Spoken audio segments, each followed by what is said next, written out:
कांग्रेस का अधिवेशन कोई बज़ नहीं क्रिएट कर पाया। सीधे सीधे गुजरातियों को ही इस तरीके से आपने टारगेट पे ले लिया। और ये ऐसे नहीं है, जितने चोर होते हैं वो मोदी क्यों होते हैं, ये कहा था।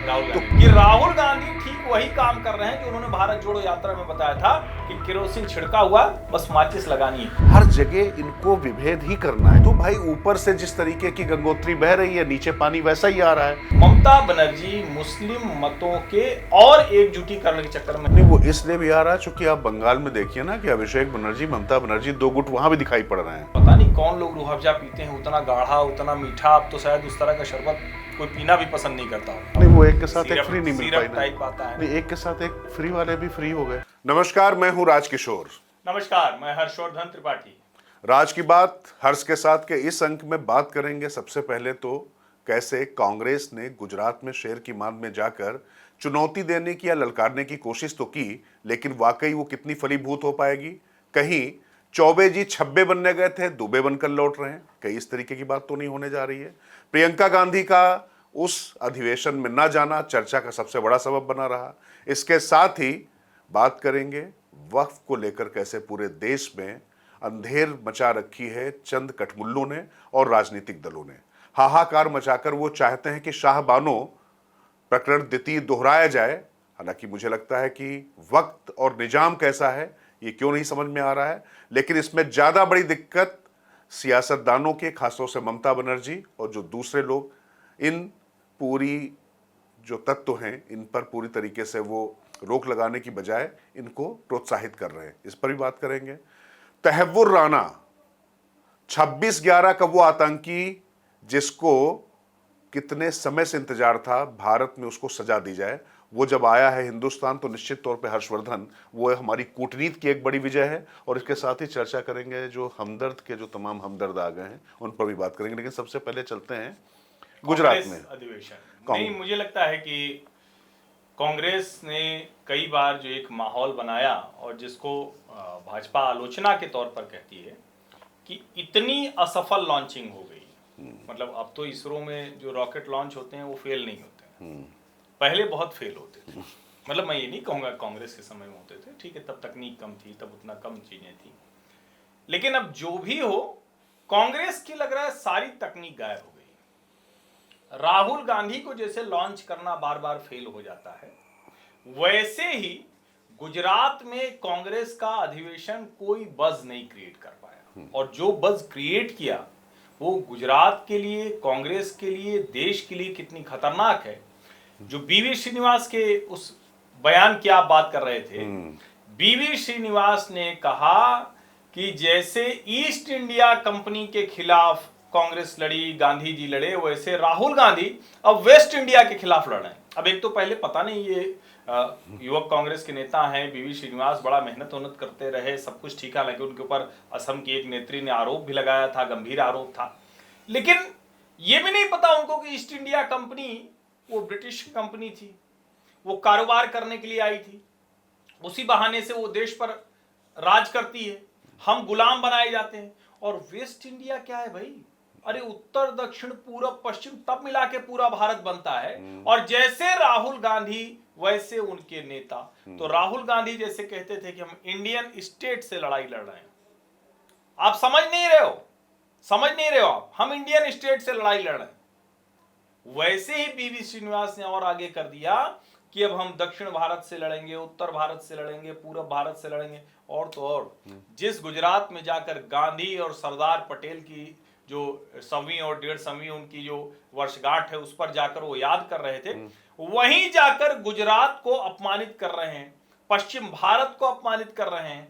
नरेंद्र मोदी और अमित शाह जो उसी राज्य से निकले हुए बड़े नेता हैं, नायक हैं, उनको अपमानित कर रहे हैं। अब मिला क्या उनको? देखिए हर्षवर्धन, मुझे लगता है कि इतिहास बोध और जो भारत का जो गौरव बोध है उसके बारे में जिन लोगों को जानकारी नहीं होगी और जिनको गलत तरीके से, इतिहास की तो बात जाने दीजिए, इतिहास की तो इतिश्री कर दी है। पहली बात तो समझ लीजिए कि 3 सदियां अभी गुजरातियों के नाम ही भारत में लिख गई हैं। अगर आप बात करेंगे, पहले दयानंद सरस्वती आ जाइए 19वीं सदी में, 20वीं सदी में आप अगर आ जाएंगे तो महात्मा गांधी निश्चित तौर से उस सदी में भारत के नायक बनकर उभरे। लेकिन वो अकेले नहीं थे, और भी लोग थे। लेकिन आज की तारीख में अगर देखें तो फिर गुजरात ने तीसरी, अभी जब जितनी अगर 21वीं सदी है। अब इसमें क्या कहा जाए कि भैया गुजराती जो है वो मतलब क्या देश से अलग है? मतलब अगर तमिलनाडु से कोई हमारे पास एपीजे अब्दुल कलाम आते थे तो हम मान लें कि वो तमिलनाडु का आदमी आ गया। और कभी हमने ये नहीं देखा, कभी हमने नहीं देखा। और ये सोचिए कि अंदर दिक्कत कहां पर है। ये वाकई अंदर हर जगह इनको विभेद ही करना है, कभी भाषा के नाम पर, कभी क्षेत्र के नाम पर, कभी जो है जातिगत जनगणना के नाम पर। तो भाई ऊपर से जिस तरीके की गंगोत्री बह रही है, नीचे पानी वैसा ही आ रहा है। और बीबी श्रीनिवास जब ये बात कह रहे हैं तो ये भूल जाते हैं कि चाहे वो मोदी और शाह की बात कर रहे हो या अंबानी अडानी की बात कर रहे हो, वो सब गुजराती, सब गुजराती हैं। और गुजरात में जब आप बात करते हैं कि सरदार वल्लभ भाई पटेल और महात्मा गांधी की, तो हर्षवर्धन उनको ये नहीं समझ में आ रहा है कि सीधे सीधे गुजरातियों को ही इस तरीके से आपने टारगेट पे ले लिया। और ये ऐसे नहीं है, पहले मोदी क्यों होते हैं ये इन्होंने कहा था, ठीक बात, जितने चोर होते हैं वो मोदी क्यों होते हैं ये कहा था। तो कैसे जो है, अच्छा आप एक बात देखिए, कांग्रेस के नेताओं से आप अगर ऑफ द रिकॉर्ड और कांग्रेस पोषित पत्रकारों से अगर आप बात करेंगे तो क्या कहेंगे, ये गुजराती कितने पढ़े लिखे होते हैं। गुजराती गुजराती लॉबी, गुजरात ने बेच दिया, गुजरात सब कुछ कमांड कर दे रहा है। गुजरात का अहमद पटेल कौन थे? अरे भाई देश का व्यक्ति है। नहीं, अहमद पटेल कौन थे? अहमद पटेल भी तो वही थे। और मैं कह रहा हूं ये सब छोड़िए, इस तरह से देश के अलग अलग हिस्सों को बांट कर बात करना तब तो बड़ा विचित्र हो जाएगा। और यही सोचिए कि राहुल गांधी का परिवार तो मोतीलाल नेहरू तो चले आए थे इलाहाबाद, बिल्कुल, लेकिन स्थिति ये कि आज उस उत्तर प्रदेश में भी उनके पास इस बार गठजोड़ हो गया, समाजवादी पार्टी और उनका, और उत्तर प्रदेश में भारतीय जनता पार्टी की दिल्ली लखनऊ की लड़ाई कह लीजिए, अलग अलग तरह के विभेद कह लीजिए, एक दूसरे को कट टू साइज करने की कोशिश कह लीजिए कि 33 सीटों पर भाजपा रह गई और 37 और 6 इनका कांग्रेस का भी खाता खुल गया बढ़िया सा, वरना तो ये एक रह गए थे। तो मुझे ये भी लगता है कि ये देश के अलग अलग हिस्सों में और हारने की आशंका से जब वायनाड गए तो कहा कि उत्तर भारत के लोग तो मुद्दों पर वोट ही नहीं करते, मुद्दों पर वोट तो दक्षिण भारत के लोग करते हैं। हर बात में सिर्फ और सिर्फ विभेद करने की गोबर गोमूत्र कहा, बिल्कुल गोबर गोमूत्र कहा। और जो सबसे बड़ी बात कि राहुल गांधी ठीक वही काम कर रहे हैं जो उन्होंने भारत जोड़ो यात्रा में बताया था कि केरोसिन छिड़का हुआ, बस माचिस लगानी है। अब वो तो नरेंद्र मोदी की नीतियां, नरेंद्र मोदी की योजनाएं, नरेंद्र मोदी के कार्यक्रम कि उसमें लग नहीं पाता है, लेकिन कोशिश पूरी तरह से वही है। अब इसमें एक बात और नहीं समझ पाती, आप चूंकि राजकिशोर लंबे समय से उसको कवर भी किया और आपको कुछ अंदर की भी जानकारी है, कुछ लोगों ने कहा कि कांग्रेस पार्टी के ऊपर कुछ चस्पा हो गया है, तो पहले वो वाला बताइए, तब उसके बाद हम लोग जरा बात करेंगे कि क्या है मसला। ये प्रियंका राहुल का कुछ मसला गंभीर है क्या, या हम लोग सिर्फ ऐसे ही यूं ही हवाबाजी कर रहे हैं, पतंग लड़ा रहे हैं, मतलब क्या है। पहले वो जो आपको वहां जो कांग्रेस के नेताओं ने कहा कि कांग्रेस पार्टी की छवि कैसी होती जा रही है। नहीं देखिए, कुछ भी यूं ही नहीं होता है, कुछ तो है, धुआं अगर उठ रहा है तो कुछ तो बातें हैं। लेकिन जरा जो महत्वपूर्ण बात है, 2012 के उत्तर प्रदेश के विधानसभा चुनाव के बाद में ए.के. एंटनी कमेटी एक बनी थी, शीला दीक्षित भी जिसमें होती थी, हर्षवर्धन। उसमें उस रिपोर्ट में कहा गया था कि कैसे जो है कांग्रेस जो है वो मतलब सांप्रदायिकता से लड़ने या धर्मनिरपेक्ष होने के बजाय वो हिंदू विरोधी होती दिखाई पड़ रही।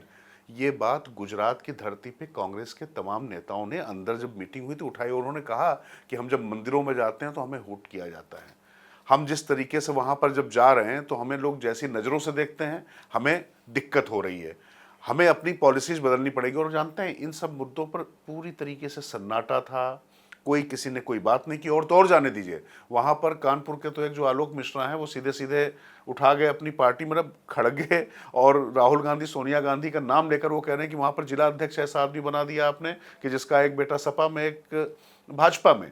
तो आप सोचिए कि किस किस तरीके की बातें वहाँ पर हो रही हैं। अच्छा, अंदर एक और राहुल ने कोशिश की थी कि भाई विकेंद्रीकरण शक्ति का किया जाए, जिला अध्यक्षों को और मंडल अध्यक्षों को अधिकार दिया जाए। सोचने में और कहने में तो बड़ा अच्छा लगता है, लेकिन इस तरीके से आप अधिकार देंगे। अब अधिकार की बात आप जाने दीजिए कि ऊपर जो है आप ग्रुप 24 जो बनता है, ऊपर तो आप अधिकार दे नहीं पाए लोगों को, जो शीर्ष नेता थे, अब जिलों में अधिकार देंगे। नहीं, और अधिकार देने में बुराई नहीं है, लेकिन ऐसे तो नहीं हो सकता ना कि आप आप उनका इस्तेमाल फीडबैक सिस्टम के तौर पर कर सकते हैं। कांग्रेस पार्टी की सबसे बड़ी मुश्किल ये है कि उसके ऊपर के नेता कोई ऐसा उदाहरण प्रस्तुत नहीं कर पाते और वो कहते हैं कि जिले जिले में सब मजबूत हो जाए, प्रदेश मजबूत हो जाए तो राहुल जी को प्रधानमंत्री बना दें। अब राहुल जी को प्रधानमंत्री बना दें तो प्रियंका के मन में भी कुछ कुछ आता होगा कि भाई इतना तो राहुल जी के लिए किया जाता है, उनके लिए भारत जोड़ो यात्रा, उनके लिए देवरिया से दिल्ली की खाट यात्रा, जाने क्या क्या प्लान किया जाता रहता है। प्रियंका के लिए तो कुछ नहीं प्लान किया जाता, और प्लान किया जाता तो उनके साथ लोग नहीं आते। और मैं तो देखिए राजेश्वर जानता नहीं हूं कि इस परिवार के बीच में क्या है, मेरा कोई कतई कोई एक्सेस नहीं है, लेकिन ये तो सचमुच चौंकाने वाली बात है ना कि वक्फ पर वोटिंग के समय प्रियंका सदन में नहीं रही, राहुल रहकर नहीं बोले, और अभी प्रियंका अननोन लोकेशन पर चली गई। मैं अननोन इसलिए कह रहा हूं, मुझे कोई जानकारी नहीं है, अभी तो कोई औपचारिक आधिकारिक बयान नहीं आया, और उसमें दोनों पहलू खतरनाक हैं। एक पहलू ये कि प्रियंका नहीं रही तो भैया आपकी कांग्रेस वर्किंग कमेटी हो रही है, अधिवेशन हो रहा है, आप नए सिरे से रिवाइवल प्लान लेके आ रहे हो, उसी में आप शामिल नहीं। कहां तो हल्ला ये था, जो कांग्रेस के पत्रकार हैं जो बहुत अच्छे से समझते हैं, अंदर तक घुसे, वो कह रहे थे कि प्रियंका जी को बड़ी जिम्मेदारी दे दी जाएगी। तो क्या ये सब दबाव बनाया जा रहा था? क्या प्रियंका को वायनाड से चुनाव लड़ाना, सांसद बनाना, वो बहुत दबाव की बात हुआ? जो रॉबर्ट वाड्रा उस तक कह रहे थे कि मैंने साफ कर दिया कि अब तुमको चुनाव लड़ना ही। तो क्या परिवार के भीतर भाई बहन कितना भी वो लाड दुलार दिखाएं, अतिरिक्त प्रेम दिखाएं सार्वजनिक तौर पर, वो भी अच्छा नहीं। संसद में इस बार बिरला जी ने टोका भी था, वो भी अच्छा नहीं है। लेकिन क्या अंदर खाने राहुल और प्रियंका कांग्रेस ये अलग अलग हो चुकी है? इसका जवाब मुझे चाहिए। देखिए हर्षवर्धन, पहली बात तो एक बात बता दूं, जानकारी ये जो मिली है, वैसे तो जब वियतनाम गए थे राहुल गांधी उसकी भी कोई आधिकारिक जानकारी आज तक नहीं आई, लेकिन वो गृह मंत्री ने सदन में कह दिया कि वियतनाम गए थे तो सब ये पुष्ट हो गया। लेकिन प्रियंका गांधी गई हुई हैं किसी अपने रिश्तेदार के इलाज के लिए अमेरिका। माना जा रहा है कि शायद राहुल गांधी भी वहां जाएंगे, और शायद वो उनके मातृ पक्ष के रिश्तेदार हैं, मतलब वो शायद इटली के होंगे। तो खैर वो किसी के घर में भी दिक्कत हो सकती, लेकिन इतना बड़ा पार्टी का अधिवेशन हो रहा है, उस अधिवेशन के लिए एक दिन के लिए भी समय निकालना प्रियंका गांधी के लिए मुश्किल था। और वहां पर आप वक्फ को लेकर, फलस्तीन का बैग लेकर आप घूमती, लेकिन उस समय आप सदन में नहीं थी। क्या ये आपको बहुत सामान्य घटना लग रही? नहीं, आप इसको ऐसे समझ लीजिए, कुल मिलाकर अब प्रियंका गांधी के भी सब्र का पैमाना फूटता जा रहा है। और राहुल गांधी जो बार बार जो सबके सामने कभी उनके गाल पकड़ते हैं, उनको लाड़ करते हैं, जो जिस तरीके की चीजें होती जिसकी आपने चर्चा की है, ये दिखाने की कोशिश ये बताती है कि सब कुछ ठीक नहीं चल रहा है। क्योंकि आमतौर पर जब ऐसी चीजें होती हैं तो इसका प्रदर्शन करने की आवश्यकता नहीं होती है। अब प्रियंका गांधी के साथ जो लोग दिए जा रहे हैं, प्रियंका, अब एक छोटी सी बात लीजिए, राहुल गांधी वायनाड से सांसद थे, वायनाड से उनको क्यों नहीं सांसद रहने दिया गया जब एक बार चले गए थे? लेकिन लिगेसी पे प्रियंका की बजाय राहुल गए, लेकिन पहले अमेठी लड़ने के लिए प्रियंका को भेजा जा रहा था, तो प्रियंका ने मना कर दिया कि भाई मैं बलि का बकरा क्यों बनूं, जब राहुल हार गए, मैं हार गई। तो प्रियंका अपनी एंट्री को लेकर किसी भी तरीके की वो नहीं चाहती थी, कोई उसमें चूक हो, दुविधा नहीं चाहती थी। और निश्चित तौर पर भाई एक बार जब राहुल हार चुके तो प्रियंका क्यों नहीं हार सकती थी? लेकिन खैर नतीजे जो आए आप उस पर चर्चा कर चुके हैं। लेकिन प्रियंका गांधी की महत्वाकांक्षाएं लगातार प्रबल होती जा रही हैं, और महत्वाकांक्षाएं इसलिए हो रही क्योंकि अब वो एक बार सदन में आ गई हैं, और सदन में आने के बाद अब जो प्रियंका गांधी के साथ जो लॉबी जुड़ी हुई थी, जिसको राहुल गांधी के लोगों ने एक एक करके बाहर कर दिया था, वो लॉयलिस्ट अब थोड़ा सा ताकतवर हो रहे हैं, और वो चाहते हैं कि प्रियंका को फिर से एक जिम्मेदारी दिया। कितनी बार आप लॉन्च करेंगे? और ये बात लगातार प्रमोद कृष्णम तो कहते कहते पार्टी से बाहर चले गए। तो ये निश्चित तौर पर अंदर बहुत गंभीर बातें चल रही हैं हर्षवर्धन, इसमें कोई मतलब देखिए, और कमाल की बात ये कि उसको बचाने में ये कहे गए वेणुगोपाल और जयराम रमेश उसको जवाब दे रहे थे, और एक तरह से उसको ठीक करने की कोशिश तो उसमें बोल गए कि अरे भाई आप उनकी बात कर रहे हैं, और जो 35 लोग नहीं आए उनकी बात तो नहीं कर रहे हैं। अरे ये तो बड़ी गंभीर अनुशासनहीनता की बात है कि कांग्रेस वर्किंग कमेटी या एक्सटेंडेड कांग्रेस वर्किंग कमेटी, उसमें 35-36 लोग नहीं आते हैं। इतना बड़ा अधिवेशन हो रहा है, आपकी पार्टी का कायाकल्प होने वाला है, और उसमें वही नहीं आते।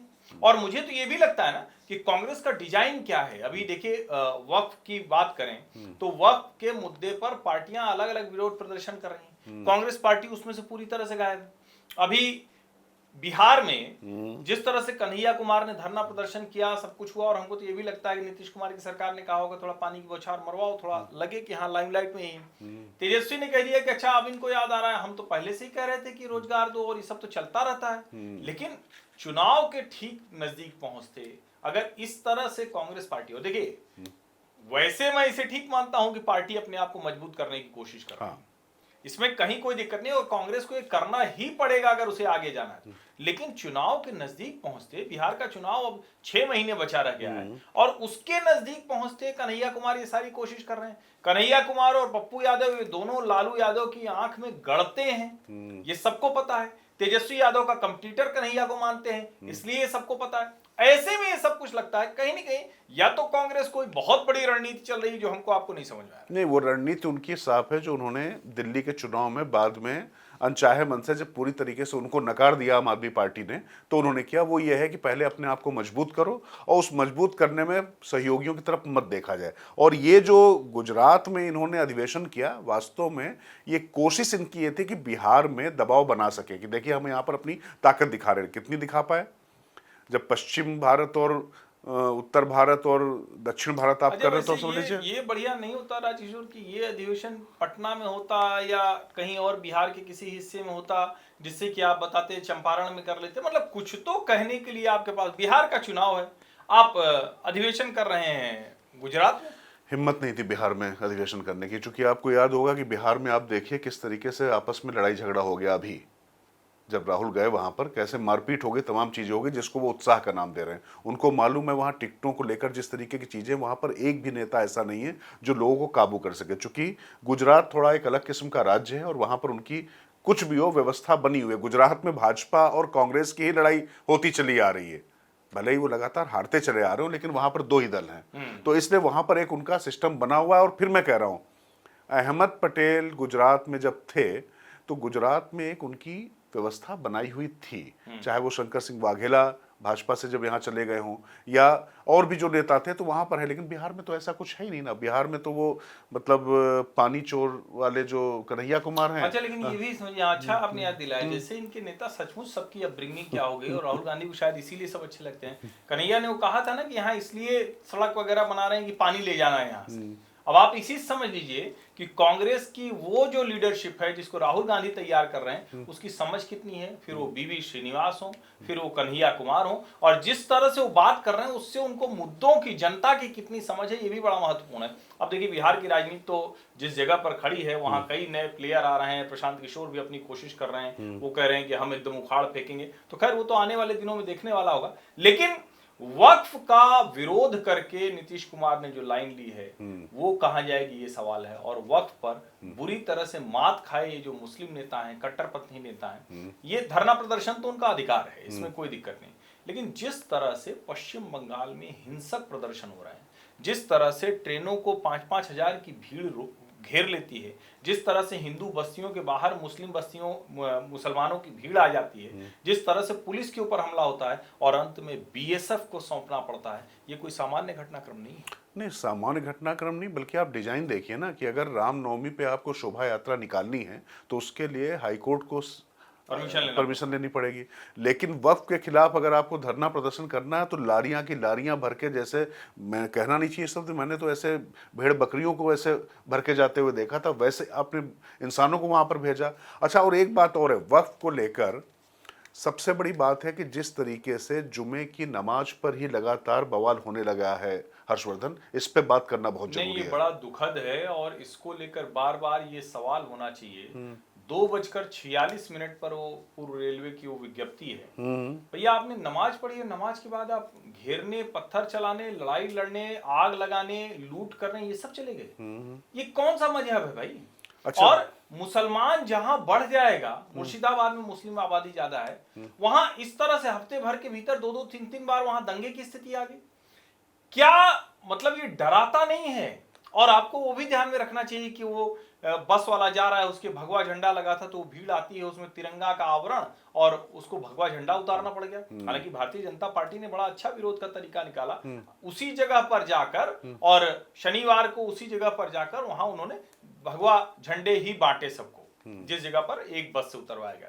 तो ये लड़ाई तो हो गई। पश्चिम बंगाल कुछ मतलब होता हुआ दिख रहा है राजनीति? नहीं, पश्चिम बंगाल में, मैं फिर कह रहा हूँ पश्चिम बंगाल, अभी हम तमिलनाडु पे भी चलेंगे। दोनों जगह जिस तरीके की एक डेस्परेशन दिखाई पड़ रहा है वहां के नेतृत्व में, जो सत्ताधारी है, वो साफ साफ दिखाई पड़ रहा है कि कहीं ना कहीं कुछ ज्यादा ही गड़बड़ है। और जिस तरीके से मैं, लेकिन इस मामले को थोड़ा और लेने जाना चाहता हूँ, इबादत गाह अदावत गाह नहीं हो सकती। बिल्कुल ठीक बात। आपकी इबादत भी ऊपर वाले को तभी मंजूर होती। मैं कोई इस्लामिस्ट स्कॉलर नहीं हूं।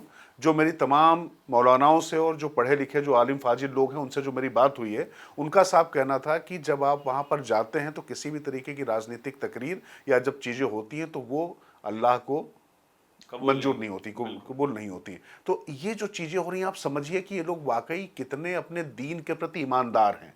राजनीति करवा रहे हैं चंद उन लोगों के हाथ में जिनके हाथ में पूरी वक्त की अवैध संपत्ति, वक्त माफिया कैसे इसको वो कर रहा है। और जो शुरुआत में मैंने कहा था भूमिका में हर्षवर्धन कि ये राजनीतिक दल, ममता बनर्जी का बयान देख रहे हैं क्या था, कितना गैर जिम्मेदार बयान।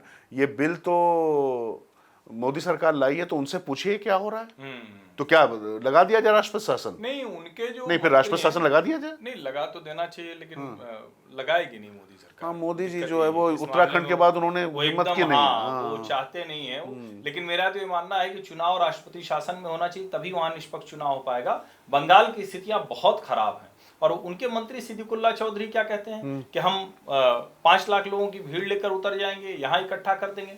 फिरहाद हकीम के बयान तो खैर अक्सर चर्चा में रहते ही हैं। उनकी पार्टी के नेता शरिया शरीयत जैसी बात करने लगते हैं। तो मुझे लगता है कि जिस तरह की स्थितियां पश्चिम बंगाल में हैं, ममता बनर्जी मुस्लिम मतों के और एकजुटी करने के चक्कर में है। लेकिन हो सकता है कि इसकी प्रतिक्रिया भी दिखने लगे, जिसको हम बार बार कहते हैं ना कि भाई कितने समय तक आप एक पक्षीय तुष्टीकरण करते रहेंगे। तो शायद बंगाल में भी वो वक्त नजदीक आता था। नहीं, वो इसलिए भी आ रहा है चूंकि आप बंगाल में देखिए ना कि अभिषेक बनर्जी, ममता बनर्जी, 2 गुट वहां भी दिखाई पड़ रहे हैं। यहाँ राहुल और प्रियंका ही नहीं है, खानदान जहां पर है वहां पर भी दिखाई पड़ रहे हैं। कल्याण बनर्जी, महुआ जो आपका फेवरेट सब्जेक्ट है, जो भी हो, महुआ मोइत्रा, महुआ जी से लड़के क्यों कल्याण जी ने अपनी भद्द पिटवाई? महुआ जी से तो ये सरकार नहीं लड़ पाई। महुआ का ही कल्याण कर लिया भाई, महुआ के आगे कोई रहता है? महुआ मतलब महुआ है, उसके आगे कोई क्या करेगा? अब महुआ के आगे लड़े, कल्याण हो गया उनका। ऐसा कल्याण हुआ कि सौगत राय ने कहा कि ये तो यही सब करते रहते हैं, जेपीसी में भी बोतल फोड़ दी थी, ये कर दिया था, वो कर दिया था। और यहाँ इसको ये भी समझिए ना कि महुआ मोइत्रा, इसका मतलब पार्टी में इतनी महत्वपूर्ण और इतनी ताकतवर हो गई है।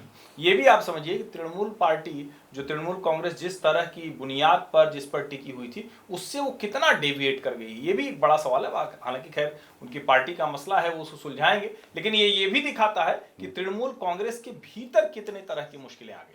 हाँ, मतलब सिर्फ तृण ही बचेगा, मूल तो जाता ही जा रहा है, साफ साफ दिखाई पड़ रहा है आने वाले समय में। और सबसे बड़ी बात जो आप कह रहे हैं ना कि महुआ या ये दरअसल पार्टी के अंदर जिस तरीके से संतोष है तमाम गुटों में, उसको भी सौगत राय का भी बयान, उस पर कल्याण बनर्जी की प्रतिक्रिया, ये लगातार नीचे तक दिखाई पड़ रहा है हर्षवर्धन। और मुझे लगता है कि ये जो मुस्लिम तुष्टीकरण की जो सारी सीमाएं, अच्छा, तुष्टीकरण से ज्यादा ये अराजकता की तरफ अराजकता है, तुष्टीकरण से बहुत आगे जा चुका है। और जिस तरीका का ये आतंकी हरकत है, ये शब्द थोड़ा कठिन हो सकता है, सख्त हो सकता है, लेकिन जिस तरीके से ट्रेन रोकी गई और किस बात पर रोकी गई? अरे भैया, जिन बाबा साहब के संविधान को लेकर आप घूम रहे हो, उसी संविधान की प्रक्रिया के अनुसार पूरी चर्चा के बाद किसान आंदोलन के समय आपने कह दिया था कि हमें समय नहीं दिया गया। ये तो जेपीसी में भी गया, जेपीसी से भी लंबी चर्चा हुई, उसके बाद सदनों में 14-14 घंटे चर्चा हो गई। कहीं यहां पर आपके पास तर्क इसके पक्ष में था नहीं। साफ साफ साबित हो गया कैसे गरीब मजलूम मुसलमानों के खिलाफ ये पूरा वक्फ कानून था। राजेश्वर, आपने कहा तो आपने कहा ना कि निजाम और वक्त बदल गया है। राजीव गांधी नेता नहीं थे, वो अपनी माताजी की हत्या से उपजी सहानुभूति पर बन गए प्रधानमंत्री थे। ये व्यक्ति जिसका नाम नरेंद्र मोदी है, वो अपनी माताजी से सिर्फ जब तक वो जीवित रहीं, कभी कभी जाते थे तो 100, 200, 500 रुपया लेके आते थे, जो एक माँ पुत्रोत स्नेह में अपने पुत्र को देती है। इसके अलावा कोई माता पिता की वजह से नरेंद्र मोदी के जीवन में कोई राजनीतिक लाभ, कोई पद, कोई प्रतिष्ठा हासिल नहीं है। और ये फर्क बहुत बड़ा है, क्योंकि नरेंद्र मोदी समाज को समझकर यहां तक पहुंचे हैं। राजीव गांधी बिना समझे वहां पहुंचे और पहुंचकर भी नहीं समझ पाए, इसीलिए शाहबानो हो गया। यहां ये होने की गुंजाइश नहीं दिखती। और जो लोग कहते हैं कि किसान आंदोलन के समय जैसे वापस कराया था, तो किसान आंदोलन पहली बात तो था नहीं, उसमें ढेर सारी विसंगतियां थी। उन सबको छोड़ भी दें तो उसी के दौरान एक दलित की हत्या हो गई, उसी के दौरान एक लड़की के साथ दुष्कर्म हो गया। उसी के दौरान शास्त्री भवन के सामने खड़े होकर कहा गया कि जैसे इंदिरा को मार दिया था वैसे मोदी को भी मार देंगे। तो क्या ये सब करने की मंशा है? और अगर ये सब करने की मंशा है तो देश की एजेंसियों के लिए, राज्य की सरकारों के लिए, केंद्र की सरकार के लिए ये बड़ी चुनौती साबित होने वाली। नहीं, बिल्कुल हर्षवर्धन, देखिए चुनौती तो निश्चित तौर पर है, लेकिन कैसे वो पूरा पॉलिटिकल प्रायोजित था सब कुछ, ये साफ हो गया जब आम आदमी पार्टी ने डंडे बरसाए उन्हीं किसान, तथाकथित किसान आंदोलन पर। ये तो साफ हो गया ना कि नहीं कैसे वो थे। तो ऐसे बरसाए, बुलडोजर चलाया, बुलडोजर चलाया। वरना तो बुलडोजर को लेकर कहा जाता है कि ये तो सब भाजपा वाले कराते हैं, योगी जी कराते हैं, लेकिन बुलडोजर चलाया और जो लाठी मरवाई कि किसान आंदोलन ही खत्म करा दिया। हाँ। तो सवाल तो यही ना कि अराजकता कोई कब तक बर्दाश्त करेगा? जब तक दिल्ली में सरकार थी तो उनको लग रहा था कि उसकी वजह से एक सरकार बनी हुई, जब वो सरकार ही चली गई तो खत्म हो गया। और फिर मैं कह रहा हूं किसानों का भला इन तथाकथित किसान संगठनों ने रोक रखा है। वो तीनों कृषि कानून आते तो किसानों का हाथ मजबूत होता, ये समझना बहुत जरूरी है। और ये बातें अभी शुरू भी हो चुकी, खुद जिन लोगों ने इसका विरोध किया था उन्होंने ही शुरू कर दी। खैर अभी उस पर नहीं जाते, लेकिन शाह बानो प्रकरण एक बार जरूर कहूंगा, चूंकि ये बार बार कहा जा रहा है कि शाह बानो प्रकरण दोहराया जाएगा। नहीं, वो भारत के पूरे इतिहास में बहुत बड़ा कलंक था। जिस तरीके से एक बेवा को चंद 100-125 रुपए देने के लिए संसद का विशेष सत्र बुलाकर कानून बनाया जाता उसको रोकने के लिए, और वो भूल दोबारा नहीं होनी चाहिए और ना होगी। पहली बात तो ये। और जो बात हर्षवर्धन कह रहे थे कि एक दुर्घटना के बाद प्रधानमंत्री बनना और राजनीति से उस तरीके से लेना देना ना होना, अरे प्रियंका गांधी के कोई ननिहाल में बीमार हो गया तो यूनाइटेड स्टेट्स ऑफ अमेरिका में बैठी हुई हैं। इस व्यक्ति की माताजी का निधन हुआ, वो गए उसमें यात्रा में करने के बाद यहाँ पर कैबिनेट की बैठक कर रहे और थे, उसके बाद रेलवे के प्रोजेक्ट्स को हरी झंडी दिखाई। लेकिन अब आप ये कह रहे हैं तो ये बार बार ये चर्चा होती है ना कि अचानक के कोई न कोई सोनिया जी, राहुल जी, प्रियंका जी, तो एक तो ये कि राहुल जी लौट के आते हैं तो कुछ न कुछ खतरनाक एजेंडा दिखता है। लेकिन ये क्या मैनेज करने, कौन सा मैनेजमेंट है ऐसा जो बाहर चले जाते हैं बार बार विदेश में? ये बड़ा सचमुच बड़ा अच्छा। इसमें एक रोचक है, अभी वो न्यूज 18 इंडिया का वो समिट था तो उसमें उसके जो न्यूज 18 इंडिया के सीईओ हैं राहुल जोशी, उन्होंने अमित शाह से पूछा तो उनकी कई बातें बता रहे थे। उसने पूछ लिया कि अच्छा आपके घर वाले चाह रहे थे कि आप विदेश चले जाएं अपनी बहन के पास, उनकी बहन अमित शाह की रहती हैं।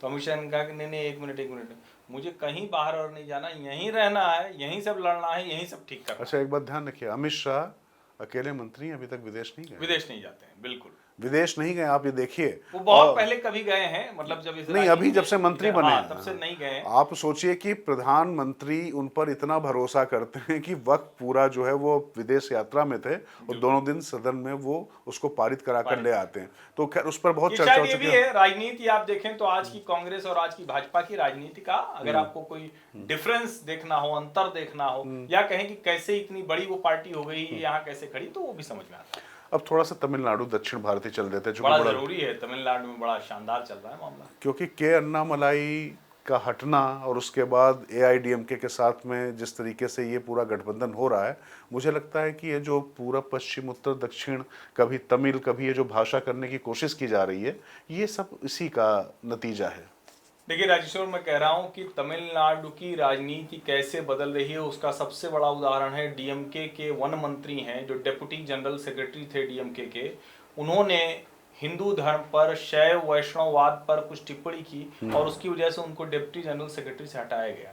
जो पार्टी सनातन हिंदू धर्म को खत्म करने की बात, डेंगू बता रही थी, मलेरिया, एड्स वायरस बता रही हो, उदयनिधि स्टालिन से लेकर ए राजा से लेकर सब करते हैं, वो अगर ये कर रहे हैं तो इसका मतलब खतरा बड़ा है। और अमित शाह ने जो बात कही, अमित शाह ने कहा कि ये चाहते हैं इसीलिए कि 3 language formula, delimitation, Hindi imposition, ये सब बात हो, क्योंकि डीएमके के जो भ्रष्टाचार हैं 39,000 करोड़ के भ्रष्टाचार की बात की जा रही है। और अगर इतना बड़ा भ्रष्टाचार है, जिस तरह की राजनीति की बात की जा रही है कि इतने वर्षों में अलग अलग, और बड़ा रोचक है कि वहां भी शराब की घोटाले कुछ मसला आ गया है। अच्छा, इसीलिए तो शराब घोटाले वाले के समर्थन में आ गए थे ना, यहाँ पर अरविंद केजरीवाल के साथ समर्थन में आए थे ना, मंच शेयर किया था। और तो और जाने दीजिए, कांग्रेस में राहुल गांधी को प्रचार करने तक से कुछ दिन रोक दिया।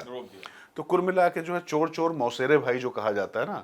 और देखिए भाई, शराब तो चढ़ती है तो उतरती जरूर है, और जब उतरती है तो हैंगओवर भी रहता है, और आप मतलब कहाँ पड़े हुए होते हैं आपको भी पता नहीं होता। तो कुल मिलाकर शराब का जो नशा, और जिस तरीके से सत्ता का नशा, दोनों नशे इस बार उतरते हुए दिखाई पड़ रहे हैं हर्षवर्धन, क्योंकि मैं फिर कह रहा हूं एआईडीएमके और भारतीय जनता पार्टी का जो गठबंधन है, लोकसभा चुनाव के सीटें मत देखिए, मत प्रतिशत देखिए, और फिर जो अभी स्थानीय मुद्दे, जो मानस बदला है पूरे देश में, और फिर मैं कह रहा हूं कि राष्ट्रीय स्वयंसेवक संघ बहुत तेजी से एक्टिव भी हो गया उसके बाद। बिल्कुल। और वहां चाहे आप मंदिरों को देख लें, वहां की संस्कृति को देख लें, और जिस बात को लेकर डीएमके खड़ी हुई, डीएमके एडीएमके दोनों की जो राजनीति रही, एडीएमके की भी वही पॉलिसीज हैं जो डीएमके की है, लेकिन उससे इतर उनका अपना एक वोट बैंक है। और कई बार लगता है कि एकदम विरोधी हैं तो कैसे कर पाएंगे, लेकिन कई बार एकदम विरोधी हैं तो अपने अपने पॉकेट में अपना अपना इलेक्टोरेट लेकर आएंगे तो बड़े हो जाएंगे। और तमिलनाडु में 2026 की जो विधानसभा चुनाव की राजनीति है वो कुछ उसी तरफ जाती हुई दिख रही।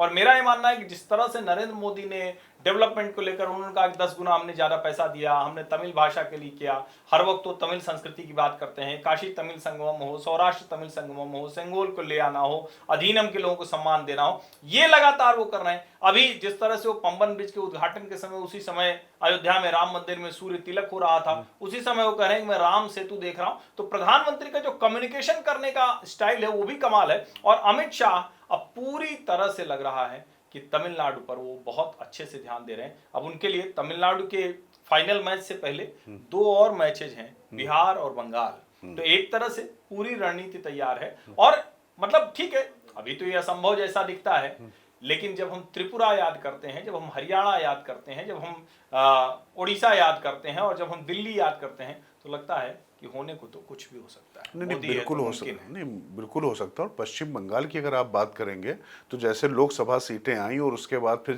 मैं कह रहा हूँ 377, मतलब आप कहाँ तक पहुंचे हैं। तो ऐसा नहीं है कि ये ऐसा असंभव नहीं, और मत प्रतिशत डबल डिजिट में भाजपा का पहुंच चुका है वहां पर। और एआईडीएमके और वो उस समय अगर मिलकर लड़ लिए होते तो शायद तस्वीर दूसरी होती। लेकिन आपने एक चीज छोड़ दी तमिलनाडु में प्रधानमंत्री जो श्रीलंका दौरा था, बिल्कुल बिल्कुल, मछुआरों को लेकर जो बात होती है, और वहां पर जिस तरीके से प्रतीकों में जाते हैं और वहीं से सीधे वो पहुंचते हैं, जो बता रहे हैं पंबन ब्रिज जाते हैं, और वो अपने आप में अद्भुत शैली, और जैसे रामनवमी के दिन, तो ये सब जो चीजें जुड़ रही हैं, सबके मायने हैं।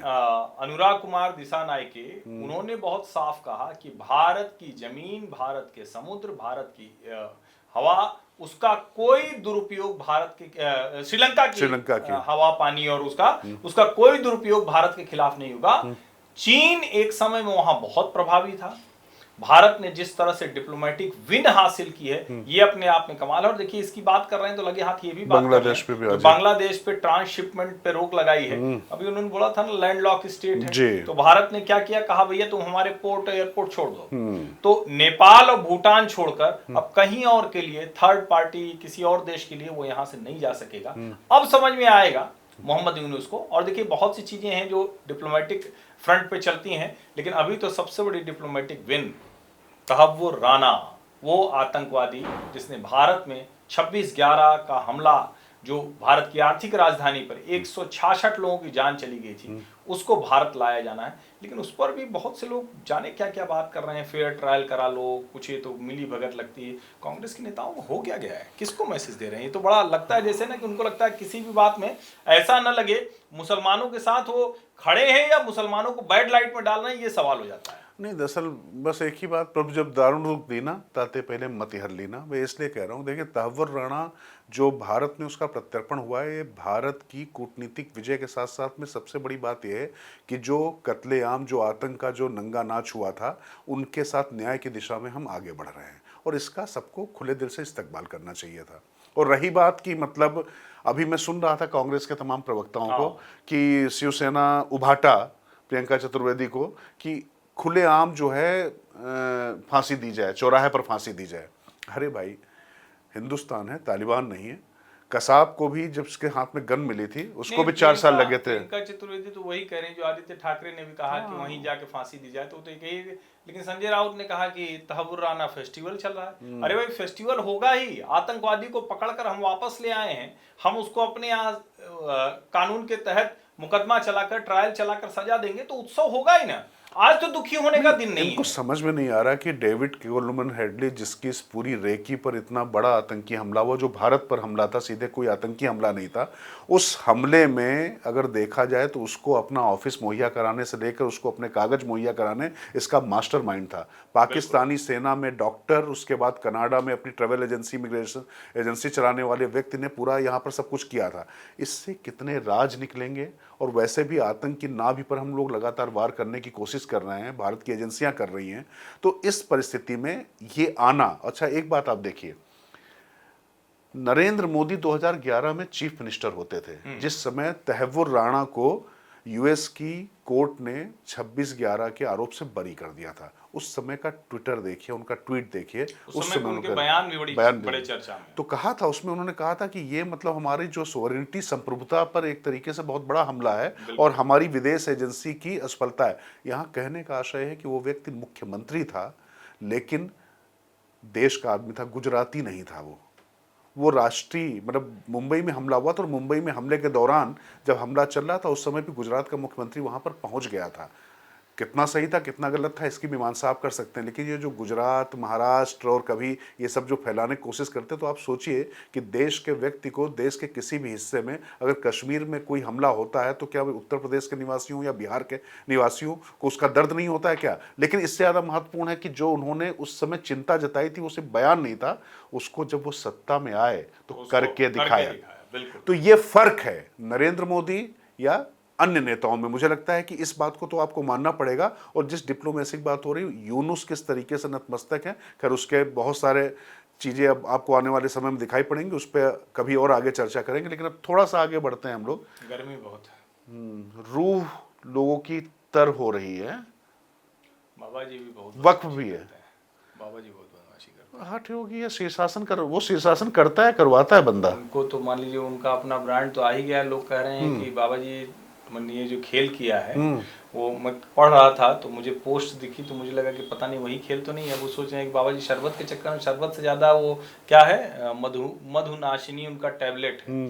क्योंकि इतने लोग रूह अफ़ज़ा पी रहे हैं, सब डायबिटीज के पेशेंट हैं, लेकिन उस सब के सब अभी पी रहे हैं रूह अफ़ज़ा, सब फोटो डाल रहे हैं कि देखो हमने रूह अफ़ज़ा पिया। और सच बात ये है, इसमें कहीं कोई संदेह नहीं, हम लोगों ने भी बचपन में अपने खूब रूह अफ़ज़ा पिया है, वही शरबत हुआ करता था। लेकिन पिछले 2-3 दशक में जाने कितने नए ब्रांड आ गए, एक से एक शरबत आ गए। अब वो पता नहीं कौन लोग रूह अफ़ज़ा पीते हैं, उतना गाढ़ा, उतना मीठा। अब तो शायद उस तरह का शरबत कोई पीना भी पसंद नहीं करता होगा। लेकिन आजकल जितने डायबिटीज वाले, वो क्या कहते हैं उसको, अपने आप को सेकुलर दिखाने वाले, ये वो वाला हिंदुस्तान नहीं था जो हमें चाहिए था। ये जो वो वाला हिंदुस्तान नहीं, तो आजकल सब पी रहे हैं। अरे पाकिस्तान की कंपनी है हमदर्द, वक्फ भी लिखा हुआ है उस पर, तो उनको हर तरीके से साथ दिखाई पड़ना चाहिए। खास बात है कि लोग जो बोतल के साथ में फोटो डाल रहे हैं, दरअसल इनके पास तो दूसरी बोतल होती थी, ये इस बोतल वाले लोग ही नहीं है, ये कभी पिया भी नहीं होगा, मैं आपको बता रहा हूँ, ये दूसरी बोतलों वाले लोग हैं। आप जरा सोशल मीडिया पे जाइए, हाँ देख लीजिएगा दूसरी बोतलों के साथ आजकल रूह अफ़ज़ा के साथ बोतल लेके खड़े हैं, वैसे आप उनको खड़े होने के अंदाजी जान लेंगे। नहीं, इनके पास दूसरी बोतल होती थी। एक आध तो उसमें जो है वो बेचारे वैसे ही मतलब नौकरी से भी बाहर हुए हैं, बड़ा दर्द में है, पीड़ा में है, तो वो लोग शायद गम गलत करने के लिए वो नहीं चल पा रहा होगा उस वाली बोतल से, तो उनका रूह अफ़ज़ा में ज्यादा आ जाता है। नहीं, वो एक के साथ एक फ्री नहीं मिल पाई ना, टाइप आता है। नहीं, एक के साथ एक फ्री वाले भी फ्री हो गए, अब तो फ्री हो गया, तो अब रूह अफ़ज़ा की तरफ जा रहे हैं। तो अब पाकिस्तान का जो है ब्रांड है। अच्छा एक बात बताइए, मैं दरअसल थोड़ा सा इस पर सीरियस होता हूँ। बाबा रामदेव जो कर रहे हैं वो कुछ ऐसा नहीं कर रहे हैं कि जो तमाम बड़ी मल्टीनेशनल एजेंसियां नहीं करती हैं। आप याद करिए कि हम लोग का जो बचपन या जो थोड़ा सा प्रौढ़ हो गए हैं उनको, और जो अभी बिल्कुल युवा, उनको याद दिला दूं, शुरू में क्या होता था कि आपको डाबर लाल दंत मंजन या जो कोयले वाला, इस तरीके के ऐड आते थे, देखिए कहीं आपके टूथपेस्ट में कोयला तो नहीं है, नहीं कहीं इसमें नमक तो नहीं है। वो बताते थे कोयले से दांत खराब हो रहा है, नमक से खराब हो रहा है। और अब चारकोल, अब बताते हैं कि नमक है उसमें, फलाना है, धमाका है। तो वो सारी एमएनसी ने, और मैं फिर कह रहा हूँ, बाबा रामदेव के शब्दों पर, उनके विज्ञापन के तरीकों पर, उनके अपने ब्रांड को बढ़ाने के तरीकों पर ऐतराज किया जा सकता है, वो एक स्वस्थ बहस हो सकती है। लेकिन जिस तरह से सब रूह अफ़ज़ा पीने लगे सब, और ईश्वर सबको स्वस्थ रखे, क्योंकि वो सब हमें लगता है कि ज्यादा शुगर लेने से फिर वही बाबा जी की दवा लेनी पड़ेगी, टैबलेट, वो जिससे कि जो क्या कहते हैं ना, डायबिटीज मधुमेह थोड़ी- नाशनी जो पूरी मधुमेह नाशनी, तो वो थोड़ी कम हो जाए। जैसे बाबा जी विज्ञापन दे दीजिएगा, सब हम लोगों ने आपकी टैबलेट का प्रचार भी कर दिया, ये नहीं देखिए। नहीं, पर बाबा पता ही नहीं था कि हाँ, प्रचार हम लोग कर दिए। नहीं नहीं, हम प्रचार नहीं कर रहे, हम तो ये बता रहे हैं कि बाबा रामदेव पर अगर आपको आपत्ति जतानी है तो आपने क्या प्रॉक्टर एंड गैम्बल या जो दूसरी जो जो भी MNCs हैं हिंदुस्तानी यूनिलीवर, ये जो कंपनियां कर रही थी, इन पर आपने क्या, मैं फिर कह रहा हूं, फियर साइकोलॉजी यानी जो है डर का मनोविज्ञान जो है किसी भी ब्रांड को बेचता है। देखिए आपको कहीं अंकल ना कहने लग जाएं, तो इस तरीके से डाई बेची जाती थी, है ना। इसी तरीके से आपकी जो त्वचा, आपकी खुरदुरी होगी, आपके दांत खराब हो अरे गए, लेकिन ऐसे बेचे जाते ये थे। वाला ना कहा कि जब हम लोग डाई नहीं लगाते हैं, पता चला कि हमारी उम्र के, ज्यादा उम्र के लोग जो डाई लगा के घूमते हैं, अंकल बोलते नहीं, हैं। उसका देखिए कारण बताऊं, कोयले की जो हीरे बनने की जो एक अवधि होती है, समय लगता है। अब ये जो शुभ्रता हमको जो है कालिक से जो इस तरफ जा रही है, उसमें हम 2 रुपए का पेंट पोत कर उसको काला नहीं बनाना चाहते हैं। जिन्होंने काला पोता है, काली पट्टी बांधी है, और काली पट्टी के समर्थन में वो लोग रहे उसके समर्थन में। ये शुभ्रता हमारी जो है ओरिजिनलिटी है, इस ओरिजिनलिटी को भैया हम जो है 2 रुपए का पेंट पोत कर वो नहीं करने वाले हैं। नहीं, सीधी सी मन बात करे है। तो कभी कर लीजिए, लेकिन इसलिए कि जवान दिखना है रंग करके, भाई आपको कलर करना है, आपको कुछ भी करना है, आप करिए उसके हिसाब से। लेकिन सिर्फ इसलिए कि आपको अपनी उम्र कम रखनी, तो उम्र बाल सफेद काला होने से थोड़ी ना होती है। अच्छा, इसमें एक चीज और, मतलब आखिरी में एक बात और कहना चाहेंगे हर्षवर्धन, ये जो कई बार भाषा की मर्यादा या सारी हदें जो लोग तोड़ जाते हैं, यहाँ ध्यान रखिए, किसी भी पार्टी या किसी भी पार्टी के कार्यकर्ता प्रवक्ता होने के साथ साथ में अगर आप किसी पार्टी के खास पत्रकार भी हैं, तो भी आप अपना जो अस्तित्व, अपना वजूद, अपनी इंटीग्रिटी बचा कर रखिए। फिर मैं कह रहा हूँ, सब थोड़ा बुरा लग सकता है, ये किसी का पेट बनने की आवश्यकता नहीं है कि आप किसी को काटने और भौंकने दौड़ें। क्या आलोक शर्मा को सचिव से हटा दिया गया? हटा दिया गया सचिव पद से। आप देखिए आलोक लेकिन अभी शर्मा, मीडिया पैनलिस्ट तो रहेंगे। ठीक है मीडिया पैनलिस्ट रहेंगे, लेकिन कुल मिला के आलोक शर्मा या जो कांग्रेस के जो तमाम प्रवक्ता जिस बदतमीजी की सीमा को क्रॉस करते चले जा रहे हैं, उनको ये समझना पड़ेगा, अच्छा तमाम लोग भाजपा में आ गए जो लोग पहले ऐसा कर रहे थे, और भाजपा के भी तमाम ऐसे जो लोग थे उनको हमने हाशिए पर जाते हुए देखा है। बिल्कुल। भाई नुपुर शर्मा का भी उदाहरण है। अगर मैं आलोक शर्मा की बात कर रहा हूं तो मैं नुपुर शर्मा की बात कर रहा हूं। हालांकि उसको लेकर लोगों को भेद हो सकते हैं कि ऐसा जिसने कहा था वो बचा वो नहीं बचा, लेकिन मैं फिर कह रहा हूं कि आपको सावधानी हटी तो दुर्घटना घटी।